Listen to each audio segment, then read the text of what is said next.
بسم اللہ الرحمن الرحیم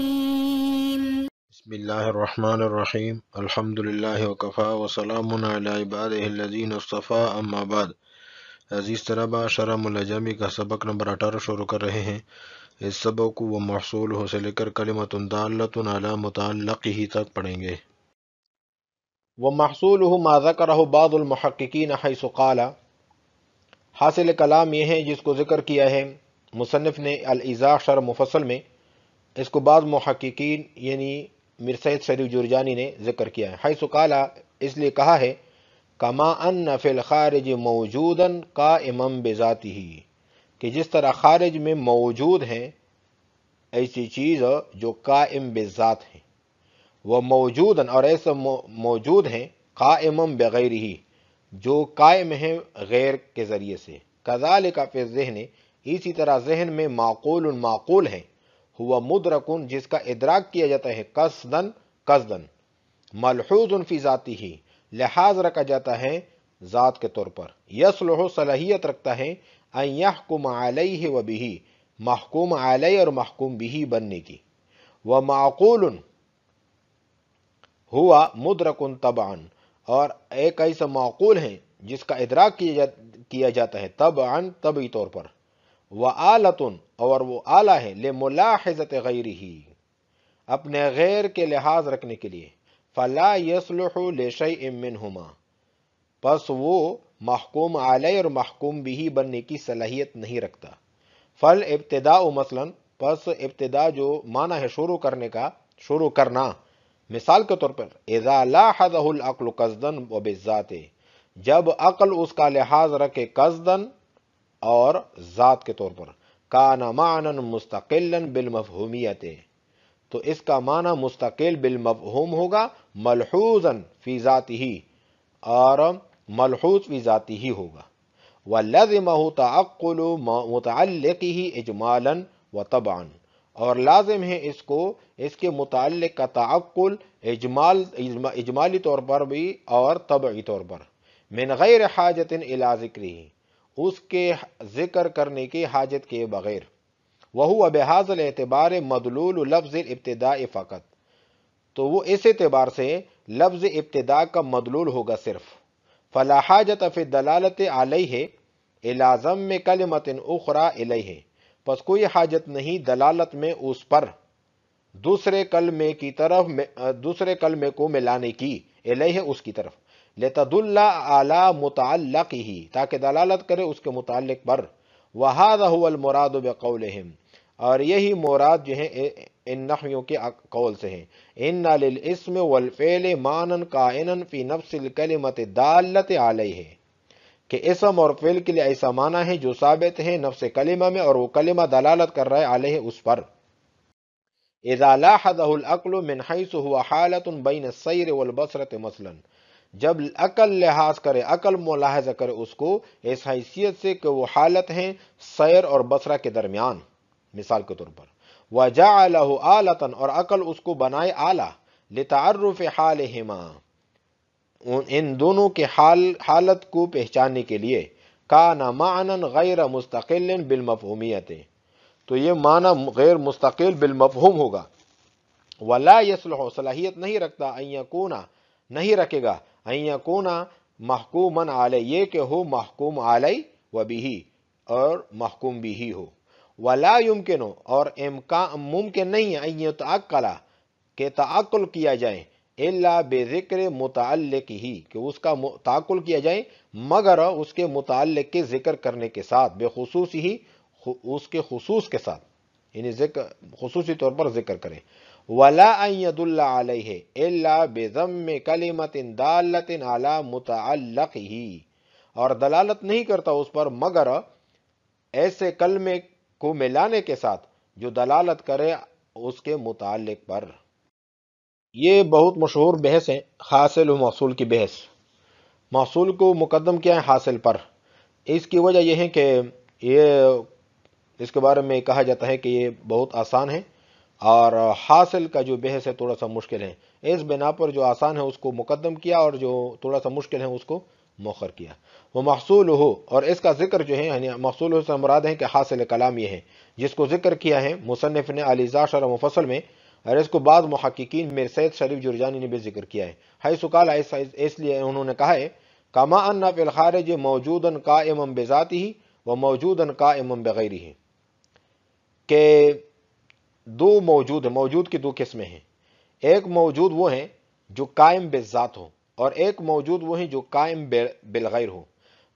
موجود قائم بذات وہ کون ہے؟ اس کی تعریف کیا ہے؟ قائم بذات جو اپنے وجود میں غیر کا محتاج نہ ہوں، جیسے کاغذ، قلم، کتاب، تو یہ اپنے وجود میں کسی کے محتاج نہیں ہے. اور ایک ہوتا ہے قائم بالغیر، موجود قائم بالغیر، کہ جو موجود ہیں لیکن قائم ہیں غیر کی وجہ سے. جس طرح کے رنگ، قلم کا رنگ، کتاب کا رنگ، کپڑے کا رنگ، تو یہ جو رنگ ہے جو اپنے وجود میں غیر کا محتاج ہو، یہ اپنے غیر کا محتاج ہیں وجود میں. تو اسی طرح ایک ہوتا ہے ملحوظ بالذات اور مستقل بالمفہوم. جیسے اسم اور فعل کا اپنا مستقل معنی ہے تو اس کو کہتے ہیں ملحوظ بالذات اور مستقل بالمفہوم، اور غیر ملحوظ بالذات اور غیر مستقل بالمفہوم جس طرح کے حرف کا معنی، تو حرف جو ہے اس کا کوئی مستقل معنی نہیں ہے، تو اس وجہ سے غیر ملحوظ بالذات اور غیر مستقل بالمفہوم کہتے ہیں. اس کی تفصیل ابھی آ رہی ہے، انشاءاللہ آسانی کے ساتھ سمجھ لیں گے. اسی طرح ذہن میں ایک معقول ہے جس کا ادراک کیا جاتا ہے قصدن اور لحاظ رکھا جاتا ہے ذاتی طور پر، تو وہ صلاحیت رکھتا ہے محکوم علیہ بھی بن سکتا ہے اور محکوم بھی بن سکتا ہے. اور ایک ایسا معقول ہے جس کا ادراک کیا جاتا ہے طبی طور پر، اور وہ آلہ ہے غیر کے لحاظ رکھنے کے لیے، تو خود وہ کچھ نہیں ہے بلکہ وہ غیر کے لحاظ رکھنے کے لیے ایک آلہ ہے، تو وہ صلاحیت نہیں رکھتا، نہ محکوم علیہ بن سکتا ہے نہ محکوم بھی. جیسے فل ابتداء مثلا، جیسے ابتدا کی مثال جس کا معنی ہے شروع کرنا. یہ ابتدا جو ہے باب افتعال کی مصدر، ابتدا کا معنی ہو شروع کرنا. ایک ہوتا ہے من کا معنی بھی ابتدا ہے، اور جو باب افتعال کا جو مصدر ہے اس کا معنی بھی ابتدا ہے، یعنی وہ بھی ابتدا. ابتدا یبتدئ ابتداء، تو وہ مصدر بھی ابتدا ہے، اس کا معنی ہے شروع کرنا. اگر ابتدا سے مراد مصدر ہے باب افتعال کا تو یہ معنی ملحوظ بذات اور مستقل بالمفہوم ہے. لہذا یہ محکوم علیہ مسند الیہ مبتدا بھی بن سکتا ہے، اور محکوم بھی مسند خبر بھی بن سکتا ہے. اگر یہ ابتدا من جارہ کا معنی ہے اور مدلول ہو، من جارہ کا معنی اور مدلول ہو، تو یہ معنی غیر ملحوظ بذات اور غیر مستقل بالمفہوم ہے. لہذا یہ معنی نہ محکوم علیہ بن سکتا ہے نہ محکوم بھی بن سکتا ہے. یعنی اب ابتدا جو مصدر ہے اس کا اپنا معنی شروع کرنا، یہ تو مستقل بالمفہوم اور ملحوظ فی ذات ہیں، تو یہ مبتدا بھی بن سکتا ہے، خبر بھی بن سکتا ہے، محکوم علیہ بھی بن سکتا ہے، محکوم بھی بن سکتا ہے. لیکن ایک مین کا معنی ابتدا ہے تو وہ معنی جو ہے مستقل بالمفہوم نہیں ہے بلکہ غیر مستقل بالمفہوم ہے، یعنی اس کا اپنا کوئی معنی نہیں ہے، غیر مستقل بالمفہوم ہے، تو وہ محکوم علیہ بھی نہیں بن سکتا، محکوم بھی نہیں بن سکتا. جیسا کہ یعنی ابتدا کا جو باب افتعال ہے اس کا جو معنی ہے ابتدا یعنی شروع کرنا، اور من جارہ کا معنی بھی ابتدا ہے. اب جس ابتدا کا معنی ابتدا کا ہے اس کے ساتھ بصرہ ملائے یا نہ ملائے، کوفہ ملائے یا نہ ملائے، معنی سمجھ میں آ جائے گا. یعنی جو ابتدا مصدر ہے اس کے ساتھ آپ بصرہ لگاتے ہو یا نہیں لگاتے تو آپ کو معنی سمجھ میں آئے گا کہ کہیں سے تو ابتدا ہوئی ہے. لیکن من کے لیے بصرہ اور کوفہ لگانا ضروری ہے کہ آپ نے سفر کہاں سے شروع کیا اور کہاں پر ختم کیا، یہ ضروری ہوتا ہے، تب من کا معنی سمجھ میں آتا ہے، ویسے معنی سمجھ میں نہیں آتا. گویا کہ جو ابتدا باب افتعال کی مصدر ہے اس کا معنی مستقل بالمفہوم ہے. اس معنی کو سمجھنے میں ہم کسی دوسرے کلمے کے محتاج نہیں، بخلاف جو من جارہ کا معنی ہے ابتدا، یہ ابتدا غیر مستقل بالمفہوم ہے، اس کو سمجھنے کے لیے ہم بصرہ کوفہ کے محتاج ہیں.